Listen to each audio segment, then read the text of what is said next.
Welcome to the Anonymous Andrew podcast, Life and the Choices We Make. This podcast explores all things as they relate to dating and romantic relationships. Why we ignore or choose to ignore or simply miss the red flags. Red flags like gaslighting, cheating, lying, narcissistic behavior, deception, addiction, and so much more. Join me each week as we continue my journey into the modern dating world with my weekend rants and my guest experts who share their wisdom so we can better navigate the dating terrain. I also now introduce a new feature called my Pod docu-series, where I investigate unusual trends and cults in today's modern society. If you are new to the show or have been with me from the beginning, hold on tight for the Anonymous Andrew experience.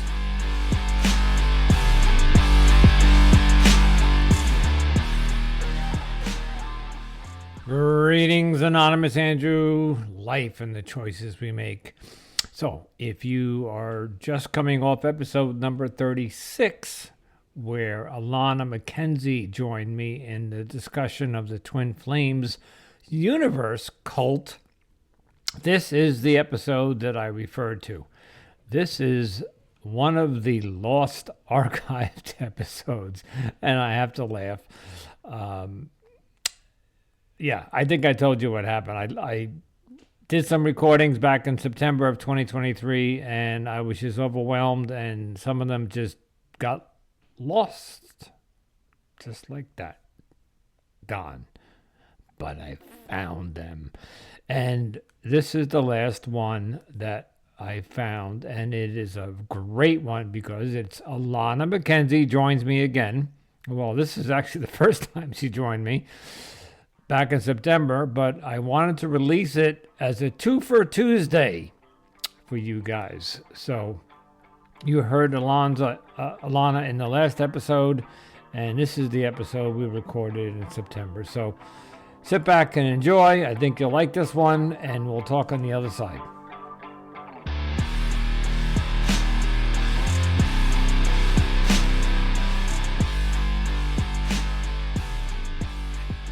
Hello, everybody, and welcome back to another exciting episode of Anonymous Andrew Podcast, Life and the Choices We Make. And today, I am graced with Alana McKenzie Page. And Alana is a dating coach and an author. Good evening, Alana. Welcome. Hello, Andrew. So good to be here. Thank you for being here. Alana and I were talking prior to recording, everybody does, and we discovered we may have a little bit of a common background. So my audience knows my story of the relationship I was in, and you might have something a little bit similar. So let's hear your story. Yeah. Well, you were talking about sort of struggling for years through this dating world, the world of modern dating, and coming to the realization that you were the common denominator in Correct. all of the situations that didn't work out, all of the romantic relations that didn't lead anywhere. And you came to see that you were the only thing that was a constant. And that was exactly what happened for me. And I spent 15 years, we could say actively dating, but to be honest, I was not active the whole time. Because so often when you're in that position, you feel like you need to spend years taking breaks just to recover from things that have happened to you. And that definitely was happening to me.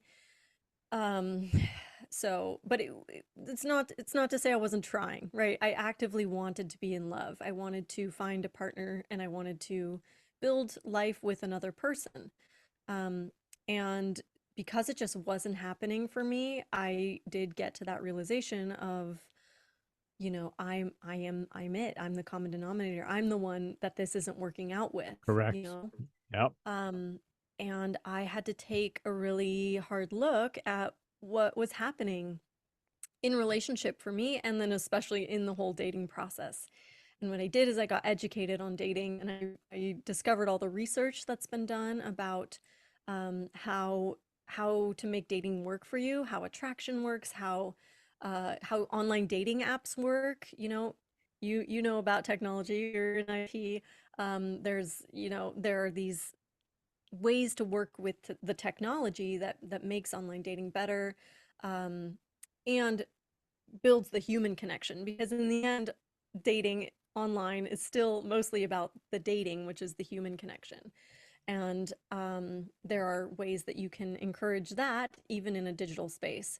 So I took everything I learned and applied it to my love life, and just experienced sort of a renaissance of dating and the way it went for me.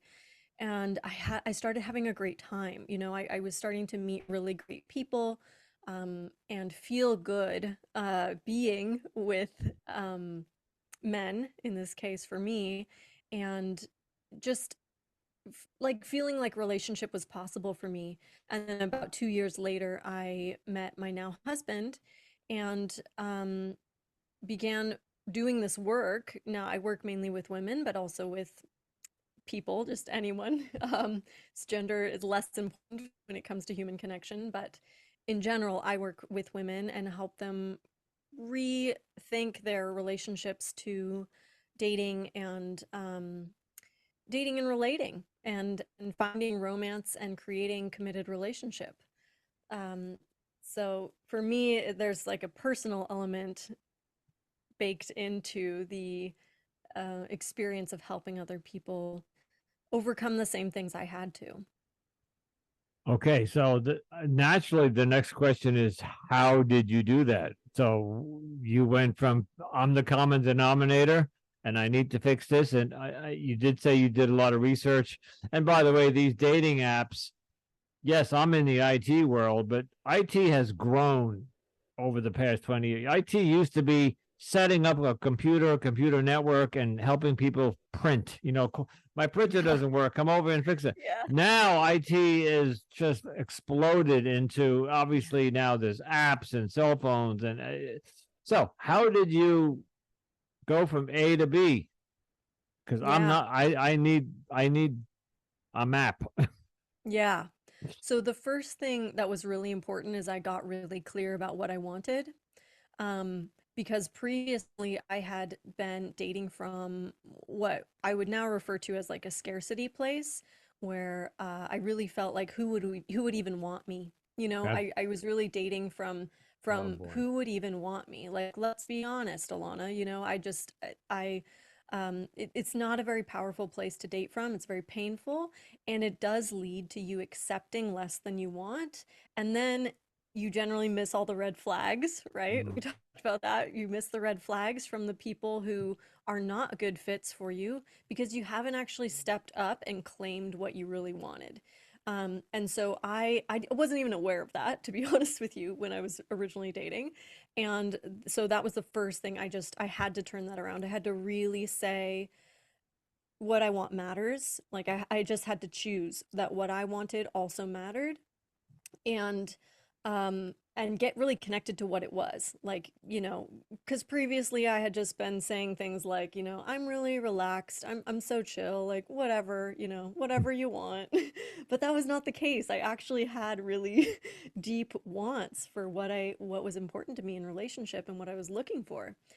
And so I had to get clear about that and then actually claim it. So there are two steps in that. First thing is to clarify it for yourself, and then the second thing is to actually choose it and date with it in mind. Like, really, go on dates with people who are like what you want, for example.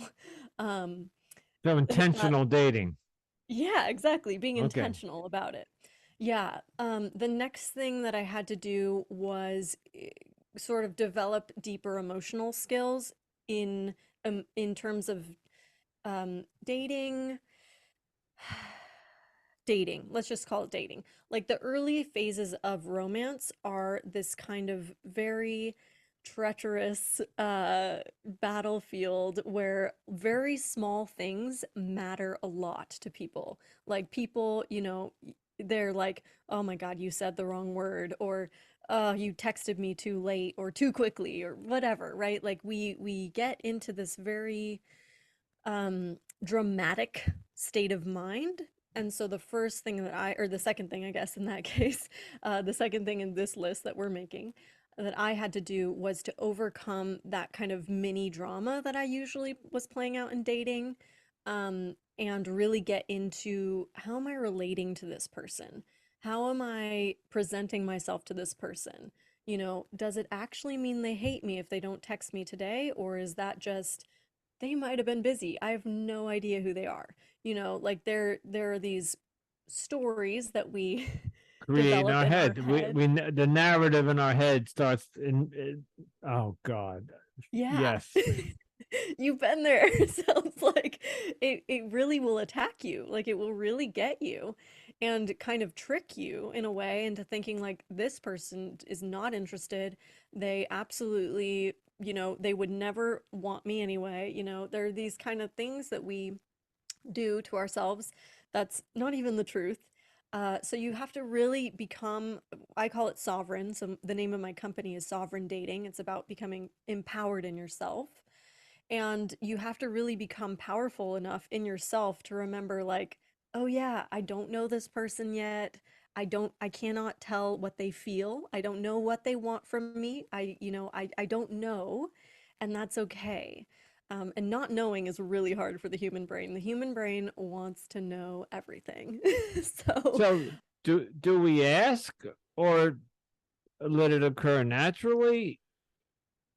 so what the technique that I learned to do for myself and that I do recommend other people get into, at least to develop the ability, is to be with the unknown. Mm, And so that is to not ask, because one of the ways that attraction builds is through tension, right? It's called sexual tension for a yeah. reason. Okay. It's not because you immediately were just like, we met and we can't handle anything, so we're just going to sleep together and then bye forever. Like, I mean, that's a way to have a certain kind of connection, but if you're dating for long-term connection, you actually want to build energy between you. And so rather than needing to define everything and create a label and be certain about who, like, what are we doing? I do recommend that you get comfortable just relating to the person and finding out who they are before you start talking, what are we together?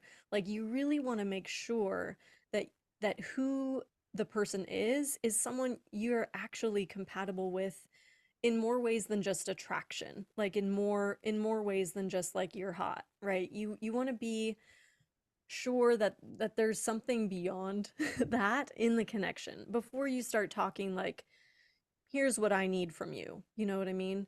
Um the first step to do is just to naturally build rapport, to find out who that person is, to find out the depth of their ability to be with hard things, what do they like to do for fun, like just the very basics of who that person is. And I think one of the sort of downsides of modernity and all of the technology that we have now is that we are in a rush. We're always, Yep. we got to have it yesterday. And so people are skipping this very important phase of relationship and relating to someone new, where you just let them be themselves and you get to know who they are. Um, and it's interesting because we only do that in romance. We don't do that in friendship, for example. So nobody is like, I can't believe you didn't hang out with me this week. I guess we're not even becoming friends.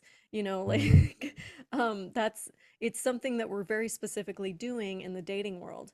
So I recommend that people sort of get a handle on that a little bit, in terms of being able to be with not knowing who that person is and what they want, and really being deeply okay with it. Like real, not just saying like that's fine, but really being like I'm okay. Like as an individual, I'm okay not knowing about that other person because I just met them 2 weeks ago on the internet. Like Yeah. it's okay. They're a total stranger. They're a total stranger. Their life doesn't affect my life in a really meaningful way yet. Um, I think it's incredibly powerful to develop that ability, and it was definitely a big thing for me. It's very healing. So if we talk about healing, it's incredibly healing to have the trust in yourself that you're okay without a stranger you met on the internet 2 weeks ago. Um, that that is what you need, honestly. Also, to make it in a long-term relationship, because the idea of building a healthy relationship is to develop interdependence rather than dependence, right? So you want to be able to be fine even without your long-term partner, to be fine, right? Not maybe not to be like excited and great. You definitely will miss your long-term partner, for example, if you're away from them, but you don't want to feel like I can't survive without this person near me. That's not a healthy relationship. So to develop the ability to like be without strangers is also very important. Okay, all of that is great, but here is I always call it a curveball, but Mhm. it is in your bio. So I was hurt in the last relationship. I have taken a year off. I have gone through the healing process and yada, all everything that you talked about, and started this podcast. And I tried to find out why this common denominator wasn't working. Um, you talk about getting your mojo back and you also mentioned that who would want me, and I still have that mindset because Mm. 10 years ago, 15 years ago, I literally had, and I don't know if this is a good thing or a bad thing, I literally had no problem meeting women, dating women, getting into relationships, but they weren't sustainable. But I was having fun. And then if it ended, it ended, and then I moved on. And I think it's also a lot to do with my alcoholism at the time. I just, next, next, next.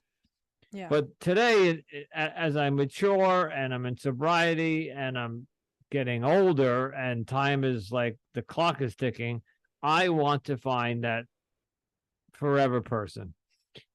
But I sometimes look at myself and I talked about this with another guest that, I look at myself and I see this bad boy image, and there are women out there that the quality of women I want are somebody who has I guess self-confidence, they're good looking, they're they health is the one that they take care of themselves because I'm a Mhm. very healthy person,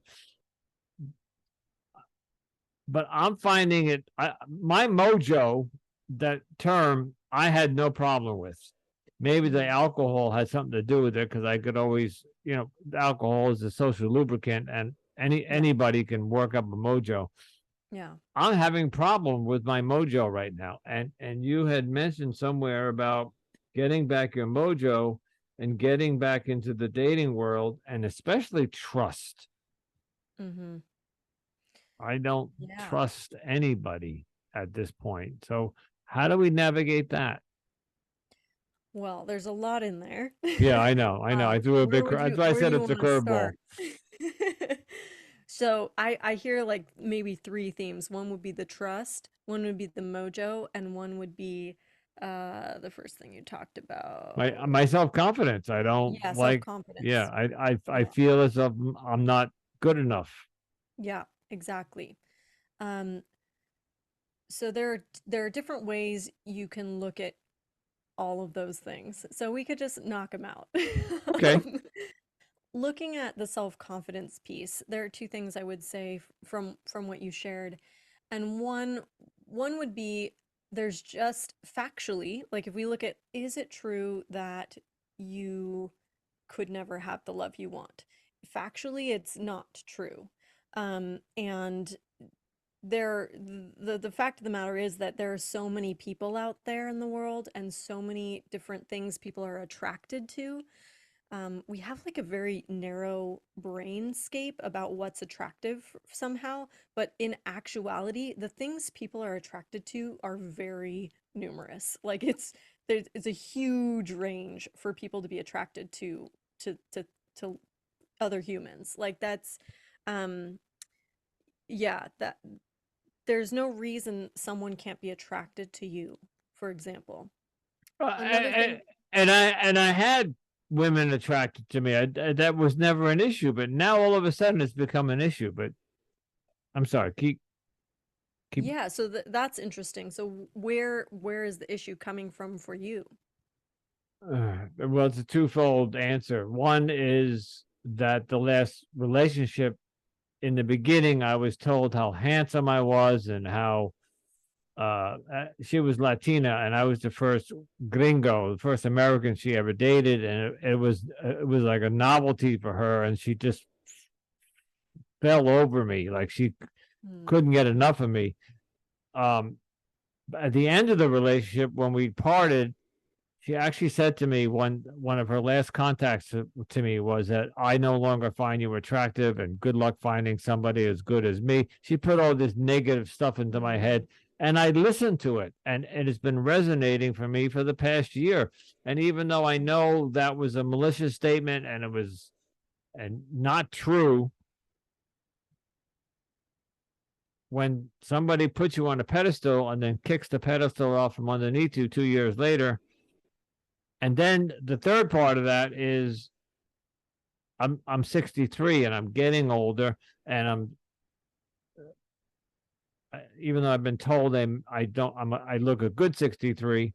I, there's some aspects about me that I don't think modern women are finding attractive. You know, I have tattoos, I have long hair, and while that's who I am, it may not be what the women that I'm trying to attract want in a man. Does that make any sense? Yeah, and I think it's you've set yourself up a conundrum there to say, Yeah. here's who I am, and the women I'm interested don't like who I am. But then it's like, well, why would you want the women who don't like who you are? That's not who you want. You know, No. you want a woman. I heard you say you just found it incredibly attractive to be um not put on a pedestal, something you said, but really like found attractive and to really, you didn't say worshipped, but I'm going to use the word worship, like to have your handsomeness recognized and commented on, at least, right? To have the feedback, to have the affirmation from someone who says, you know, I find you really attractive. And so it sounds like that's who you're looking for is actually a woman who does find you attractive, Right. not whoever these conceptual women are who have something you like but don't find you attractive. That's not your ideal person. I'm going to try to phrase the next question without sounding egotistical or so I have a particular type of women that I'm attracted to. There was a study done, I think OK Cupid did it or one of the dating apps, and they did it and then they took it down. So men, when they're swiping, they will look for attraction first. If they look at the pictures and they find the woman attractive, that's when they'll go for it before they even read the profile. The Oh yeah. women, on the other hand, they read the profile Yeah. and yeah, and so I, I'm I'm getting this is going to sound horrible. I got to be careful how I say this. I'm getting a lot of likes and messages from women that are maybe looking at me as the bad boy or they find me handsome. Put whatever adjective you want in there, but I'm not attracted to them, and Hmm. because they're just not my type of women. So I open up one of my inboxes and literally like today on Bumble, I had 4 likes, but not one of them was appealing to me. Hmm. Um, the pictures, not the profile. And Hmm. while they may have read my profile and liked what I wrote, because some of these dating apps, you can compliment your answers. You can, like, oh, I like Hmm. that answer. I like that answer. I like that answer. And apparently, I'm clever at answering some of these prompts that they give you. And Hmm. so I'm getting a lot of likes because they like my answers. And they're may or may not be ignoring what I look like. But when I look at them, this is where it sounds horrible. I roll my eyes and I go, did you really just put that picture up of yourself? Did you look at the mirror before you put that picture up? You Yeah. know, and Yeah. but that being that's being vain. Well, I would say it's not. I teach that attraction again is a natural, and very varied experience for people, and that there's no point in forcing yourself or someone else to be attracted to anything specific, Okay. and so that's another part about claiming what you want is to really claim it and just be like, no, I'm sorry, I want someone who's more attractive, like whatever that means to Right. that's you get to decide that too. And I literally half an hour before we jumped on, I was in a call with a woman also in her 60s who sent me a list of her. She's on OkCupid, so she gets like a list of people who are suggested. And she was like, "Look at what I got. I don't like any of this. It's over 20 men." um and she's like, "This is horrible." Yep. She's just like, "Sometimes I just scream when I get the Same matches." experience here. Yep. Yeah. And so, and it is there are these pictures of these guys who like took it from down below and it's just their double chin and it's Yeah. like um I don't get it. Look at the picture before you post it, and yeah. comb your hair. Put on a nice shirt. I mean, I get some of the pictures are action pictures. I just put up a picture today of a selfie that I took at the beach just a couple of weeks ago because I had Mhm. one woman say to me, we actually met, matched, went on a date, and then on the date she said to me, you don't look anything like your pictures. Your pictures must be several Mm. years old. And they weren't. They were all within the Yeah. last year. So anyway, I started changing my pictures up.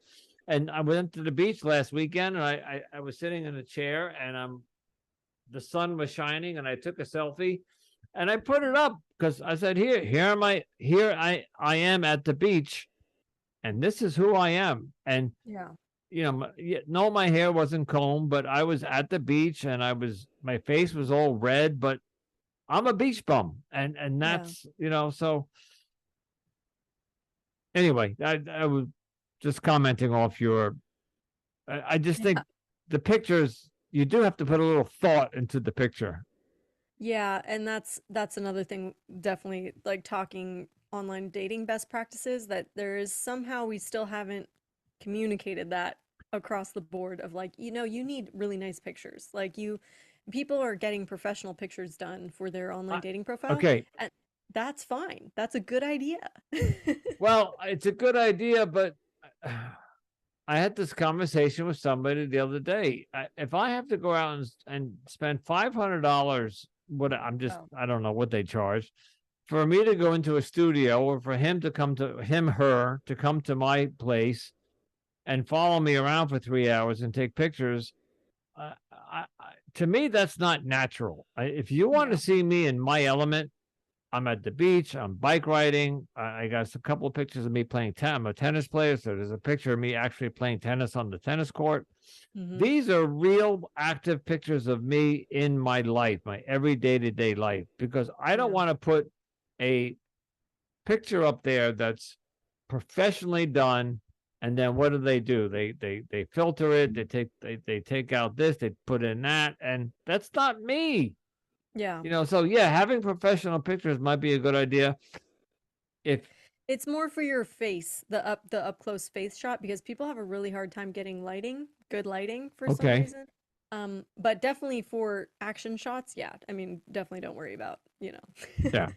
Well, Yeah. like the beach picture, you couldn't get Yeah. a better shot of my face because the sun was beaming down on me, and I Hmm. literally was like right at my face. Whatever, you get the idea. Yeah. Yep. Okay, So so go ahead. I was just Okay, gonna say, I mean, so you just want to make sure you have like a quality picture, and we just need to keep educating people about that. But don't feel bad when you are getting these matches that you're not attracted to. Like, there's some guilt to be worked through, it sounds like, but it's just like, no, that's not your ideal match, and you deserve your ideal match. So just don't like spend less energy on them, I guess is the way yeah. Oh, that I can put it. I sometimes if I have time, I will answer them back and say thank you.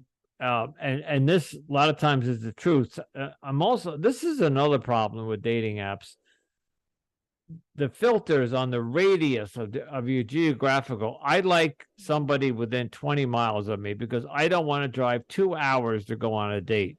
And let's say we have a great date, and then the next date is a 2 hour drive, maybe 2 hours there or an hour and a half there, 3 hours traveling to see this person for an hour or two. Yeah. And then if we get into a relationship, then we got the logistics of how to see each other. So I'm getting likes. I live in New York City, outside a suburb of outside New York. I'm getting people literally today from Delaware. I got somebody from North Carolina. What are these women thinking? That we're going to start a long distance relationship online? Potentially. Yeah, potentially. And it sounds like you don't want that. So if there is a way No. for you to filter it, I would definitely say filter. Like, Okay. you said you're on Bumble? I'm on Bumble and Hinge and I'm embarrassed to say this, Silver Singles. So Okay, yeah. I don't know about Silver Singles, and maybe Bumble's changed, but I do know Hinge you do have to pay in order to filter for that level. and I pay. Yeah, I pay. Oh, okay. So you should be able to change then. You should be able to say nope, not to anybody beyond 20 miles. And they do something else which I find Bumble does is, and I think Hinge. I live out, let's say 25 miles from where I work, so I commute.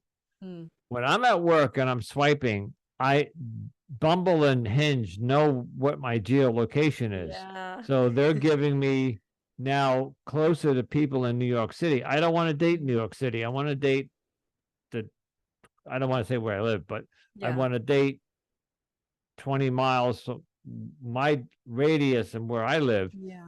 So the app follows you where you go each day. Right. And so I found out that at work, well, even though you're not supposed to be swiping at work, but let's just say we're not doing that.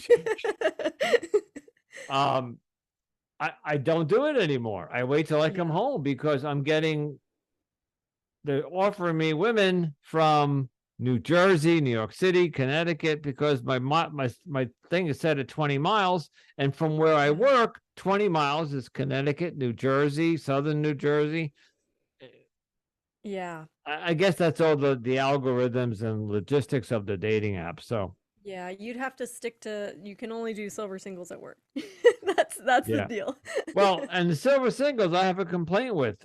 While I have had some success on there, their minimum radius is 50 miles. You cannot set it lower than that. And that's so even out on where I live, 50 miles still takes me to Connecticut, Pennsylvania. I get people from Pennsylvania. I live on Eastern Long Island. Okay, I'll say that much. And I have a sister in Pennsylvania. It takes me 6 hours to get there. Yeah. Why would I date somebody from Pennsylvania? Yeah. It just doesn't make any sense. Okay, no. we're getting a little off topic here.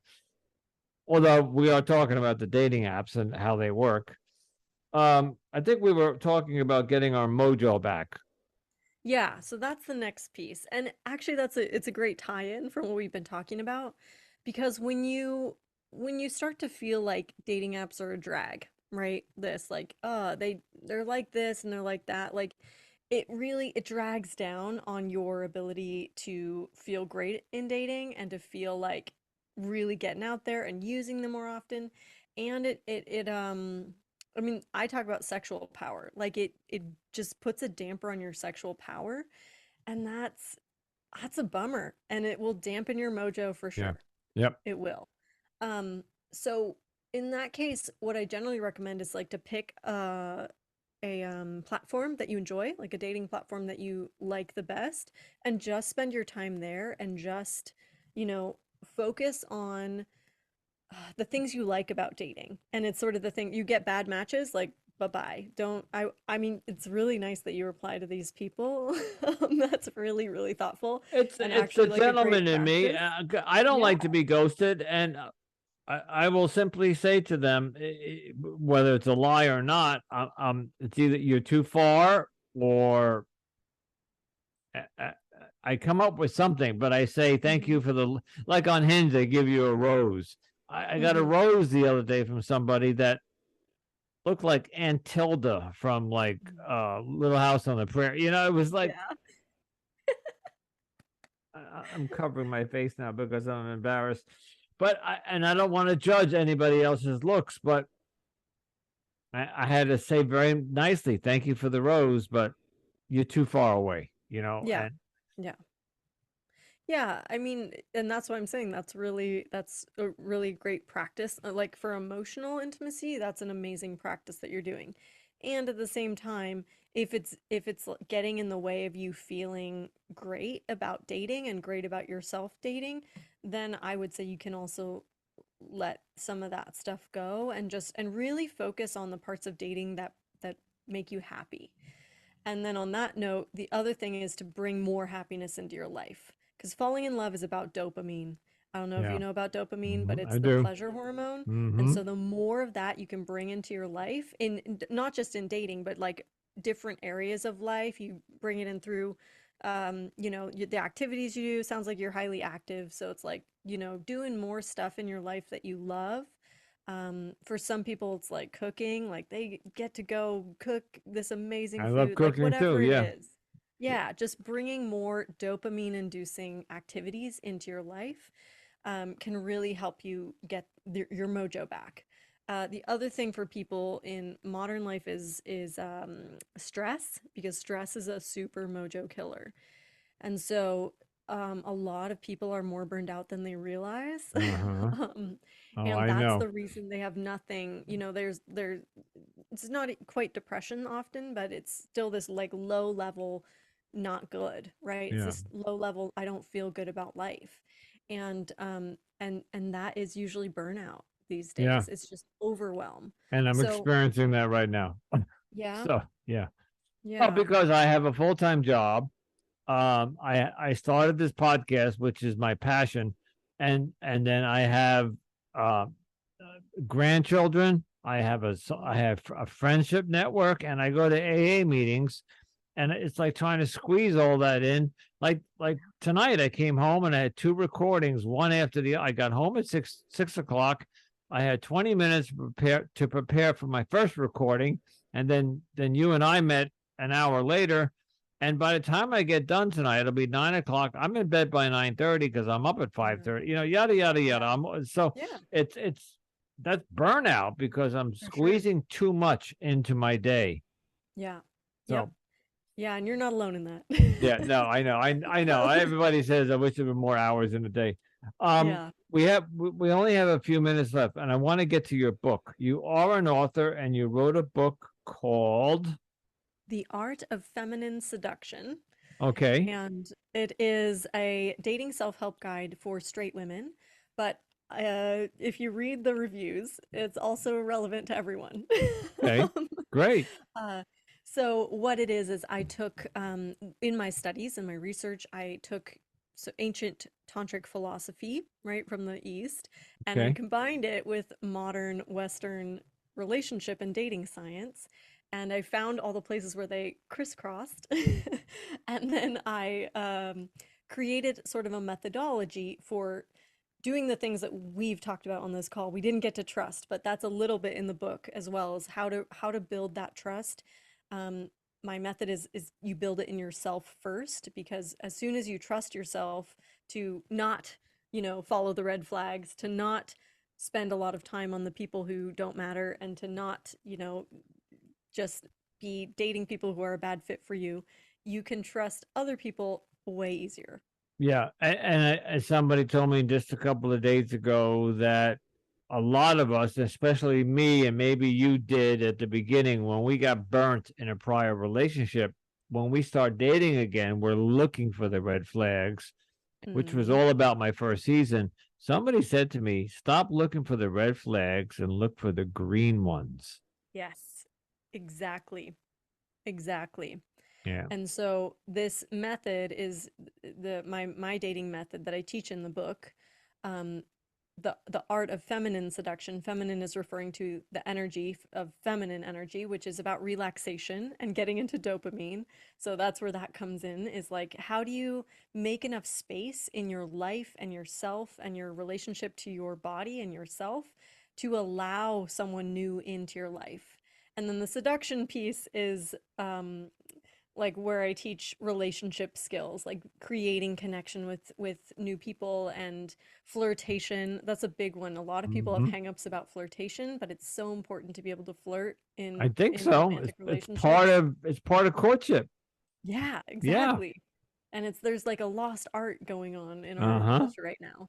So, yeah, it's all about teaching how to get your mojo back, how to start trusting yourself and others more, and then some, again, strategy for how to, how to be using dating tips. And then the fun part also about this book is that it tells my story. So it has a lot of these. I spent all of my 20s traveling and living abroad, and so I had some quite interesting Interesting dating story. I'm experiences. sure. I'm Yeah. sure. Oh God. I And might have to we read this book. yeah, it's a fun book, I have to say. Okay, good. Um, and yeah, it's got, I had some things happen to me where I was like taken to a sex club as a surprise date, and I was kidnapped once I and that things like happened to that. me. So, Okay. oh, look at that. Yeah. We do have a similar dating I past. had no idea what was actually it happened twice, but well, Oh no. yeah. Yeah. Yeah, you've definitely got some stories too. You might have a book Oh, in you too. yeah. Oh, I've been told that, but I wouldn't even know where to begin on that. Maybe Yeah. when I retire, we'll see. Yeah. All in good time. Another good time. Okay, Alana, um, unfortunately, we do have to wrap it up. I always offer my guests to come back and do a second interview because it just never seems to be. You're always full of information and resources and great ideas, and especially when you write books. Um, so any parting thoughts, ideas, Um, concepts that you would like to share with us, and then tell us where we can find you online. yeah, I think that piece that I just mentioned, because we didn't get to get into it in depth, really developing trust in yourself. I can't Okay. say enough for that. Yeah. Just to really, and there are some methods for how to do that in the book. And if you research online, I mean, a quick Google search should bring up some things too. Of how to develop that trust in yourself really, really supports having trust in relationships, because you know you're going to take care of yourself, and that starts to make you available to trusting other people at a whole new level. So for people who are, or yourself, who's struggling with trusting other people after being burned so deeply and Yeah. painfully, it's like you can begin to build up that self-trust um, right away, and then eventually that starts to translate into trusting other people again. And at that point, you can also start attracting better, trustworthy relationships as well, Yeah. because you've developed that ability in yourself. Okay. It's sounded very simple the way you described it, but it's not that simple. It's But not simple. it's not simple. Well, or we could say it's simple, but it's not easy. Okay, there you go. Okay, Yeah. where can we find you online? So I am online everywhere at Sovereign Dating, and sovereign-dating.com is my website, and there you can get some free resources, like a class on flirtation, for example, for free, and also other podcast episodes where I teach some of this stuff, access to my YouTube channel, which is also called Sovereign Dating, and there I Great. have a bunch of different lessons. So you can really find me anywhere: Facebook, Instagram, LinkedIn, all Sovereign Dating. Do me a favor when we conclude, send me an email with all those links, and I will be sure to put them in the show notes. And I will put you. I have a spreadsheet where I have all my guests and the ones that I want to have a second have come back for a second time. I'll put a check mark next to you, and maybe we'll have you back either this season or the end of, or maybe next season. So Yeah. everybody, Alana McKenzie Page, and don't forget the Page. I'm guessing that's your married name now. Yeah. Right? Yeah. Okay. It's the Good. new one. All right, Alana, it has been an absolute pleasure meeting you, and I wish you the best, and we'll talk soon. Thank you so much, Andrew. I look forward to it.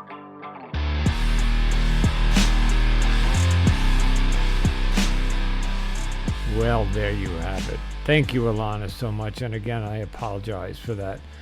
Just, I gotta laugh. I never thought I would have a podcast. Nevertheless, this many episodes. Nevertheless, losing an episode. And Alana's wasn't the only one I lost. There was 3 or 4 others that I lost, which were aired the last several weekends. So, but the good news is I'm getting it together. I have some people helping me now, and this podcast is coming together. I'm approaching over 150 episodes, and it is beyond my wildest dreams. And Alana, thank you so much for making that part of my dream come true. So, as promised, this coming weekend, there will be a weekend rant. I do have some stuff to talk about. So, today is Tuesday, February 13th, depending on what day you're actually listening to this. And so this following weekend, I'll be on solo. I got to get a weekend rant out. I got to just get some stuff off my chest. So, in the meantime, if you are enjoying this podcast, if you have a couple of minutes, if you could just go down to the bottom, if you're on Apple Podcasts, and leave me a review, hint, 5 stars.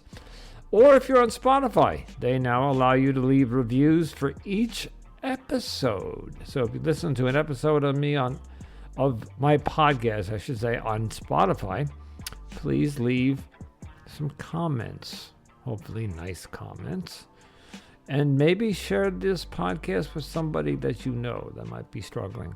And to the ladies, I don't know if I mentioned this, there was a couple of emails and DMs of the ladies asking for a female coach.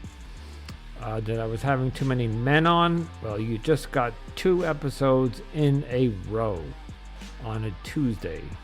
So Alana is a female dating coach that helps only females. So I've got you what you asked for. I'm tired. And we're getting a snowstorm tonight, so I am going to bed early because I have to go to work tomorrow, yada, yada, yada. All right, let's close this up. If you are going to make a choice, and tomorrow is Valentine's Day, if you are getting engaged tomorrow, take tonight and think, is this the right person for me? I just ask you to think about it.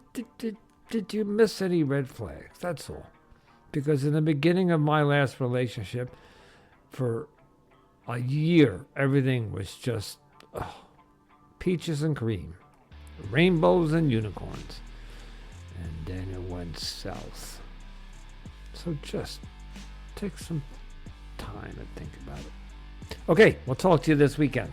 Until next time, ciao.